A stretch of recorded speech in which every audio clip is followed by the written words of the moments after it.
Hello दोस्तों, रोशनी education point में आप सभी का स्वागत है। आज के वीडियो में हम देखेंगे ईवीएस एवं पर्यावरण के टॉपिक में बायोम एवं जैवमंडल। दोस्तों, वीडियो पर आप सभी लोग आ गए हैं तो वीडियो को लाइक कर दीजिए और पहली बार वीडियो देख रहे हैं तो चैनल को सब्सक्राइब कर लें और बेल आइकन दबा लें और अपने दोस्तों को शेयर भी कर लें ताकि उन्हें भी इस सेशन का लाभ मिल सके। तो चलिए हम अपना सेशन स्टार्ट करते हैं। पहला क्वेश्चन है, पृथ्वी पर पेड़ पौधे या जीव जंतुओं सहित सभी प्रमुख पारिस्थितिकी तंत्र का क्या कहलाते हैं?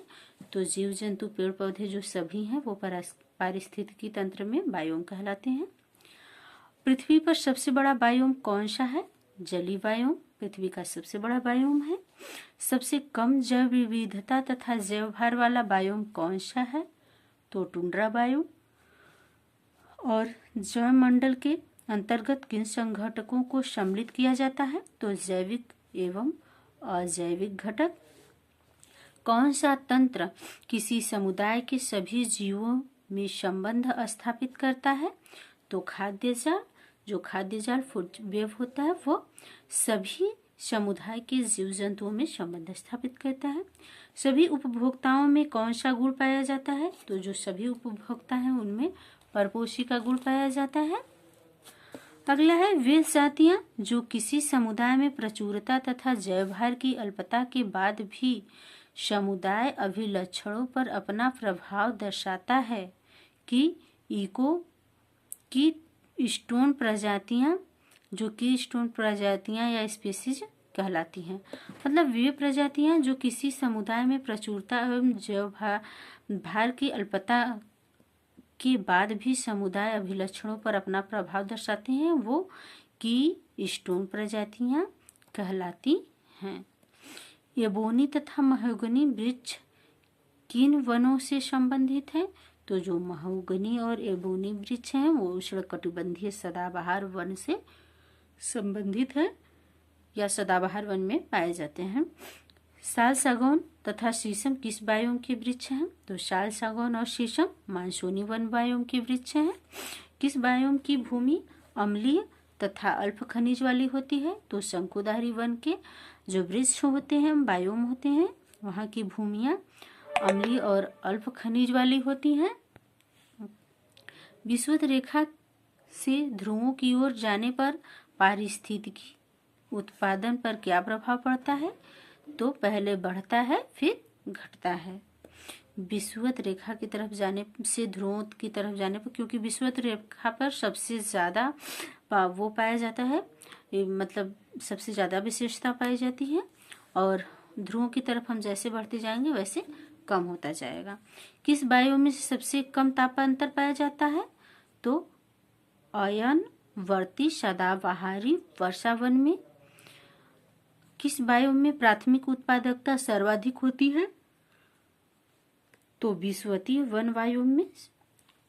और विश्व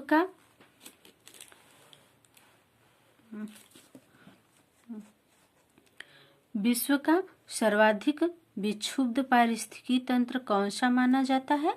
तो मानसूनी बायोम जो है वो विक्षुब्ध पारिस्थितिकी तंत्र कहलाता है। यूकेलिप्टस वृक्ष को पारिस्थितिकी तंत्र का शत्रु कहा जाता है।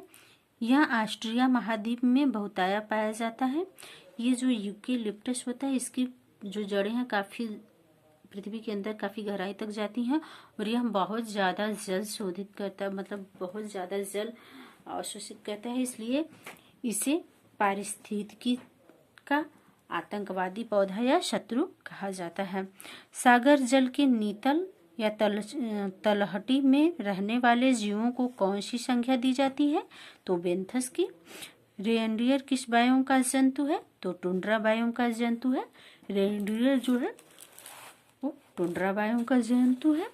अगला है, भारत में वन सर्वेक्षण विभाग द्वारा कब से वन रिपोर्ट का प्रकाशन किया जा रहा है? तो वर्ष 1987 से जो है वो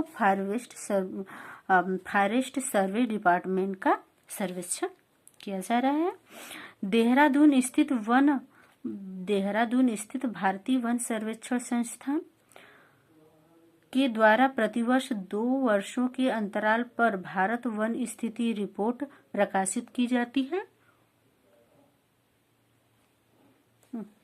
लानोस और कैंपोस घास किस बायोम में पाई जाती हैं? तो जो लानोस और कैंपोस घास हैं ये उष्णकटिबंधीय घास के बायोम में पाए जाते हैं। कौन सी प्रजाति एक बड़े निवास स्थान पर रहती है तथा सामान्यतः प्रवासी होती है? तो अम्ब्रेला प्रजाति। प्राकृतिक वनस्पति का सर्वाधिक विकसित क्षेत्र कौन सा है? तो पतझड़ वन। जो प्राकृतिक वनस्पति है इसमें पतझड़ वन सर्वाधिक विकसित होता है। अनुकूलतम बायोम की दशाएं किस बायोम में पाई जाती है? तो जो अनुकूलतम बायोम है यह अनयवर्ती सदाबहारी वर्षा वन बायोम में पाई जाती हैं। हाथी घास किस बायोम की एक प्रमुख घास है? तो सवाना बायोम की। किसी भी बायोम में प्राणियों का जीवन उसकी क्रियाशीलता की तीव्रता तथा उसकी संख्या किस पर निर्भर करती है? तो संरचना, शकल, बायोमास एवं जातियों के संगठन पर।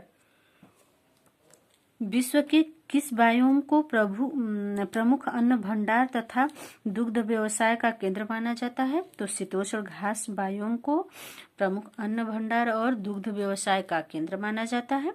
की स्टोन प्रजाति का संरक्षण करना आवश्यक है। जो की स्टोन प्रजातियां हैं उनका संरक्षण करना आवश्यक है क्योंकि पारिस्थितिकी तंत्र की अन्य प्रजातियां की स्टोन प्रजातियों के प्रति अत्यंत संवेदनशील होती हैं।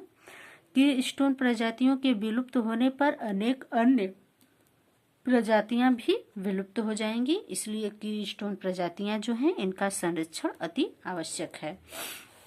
अगला है पौधों की जाति, उनकी संरचना एवं वृद्धि किस पर निर्भर करती है? तो जो पौधों की जाति और संरचना वृद्धि है वो पर्यावरण के भौतिक एवं जैविक कारकों के अंतर संबंध पर निर्भर करती है। पर्णपाती वन किस प्रकार के बायोम में पाए जाते हैं? तो जो पर्णपाती वन है वो मानसूनी बायोम में पाए जाते हैं। पर्णपाती वन मानसूनी वन बायोम में पाए जाते हैं। दो भिन्न पारिस्थितिकी तंत्र के मध्य स्थित संक्रमण मंडल क्या कहलाता है? तो ट्रांजिशन जोन किसे कहते हैं? तो इकोक्लाइन जो है वो ट्रांजिशन जोन कहलाता है। सर्वप्रथम पारिस्थितिकी स्तूप की परिकल्पना किसने प्रस्तुत की है? तो चार्ल्स एल्टन ने की थी। अगला और अंतिम प्रश्न है भारत में किस क्षेत्र को पारिस्थितिकी उष्ण स्थल की संज्ञा दी जाती है? तो पारिस्थितिकी उष्ण स्थल को इकोलॉजिकल हॉटस्पॉट भी कहते हैं। तो पश्चिमी घाट, जो भारत का पश्चिमी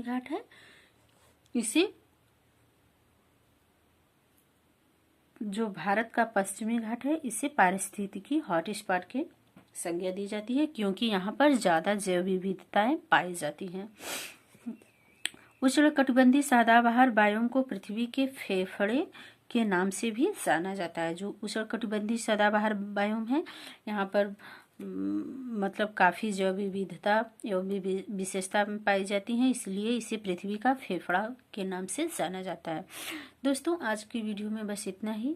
आप लोग वीडियो को शेयर कर दीजिए, लाइक कर दीजिए और चैनल पर पहली बार आए हैं तो सब्सक्राइब कर लीजिए, बेल आइकन प्रेस कर लीजिए ताकि हमारा वीडियो आपको आसानी से मिल सके और हम ऐसे ही इम्पोर्टेंट और परीक्षाओं में बार बार पूछे जाने वाले क्वेश्चन को आप लोगों के मध्य प्रोवाइड करते रहेंगे। धन्यवाद।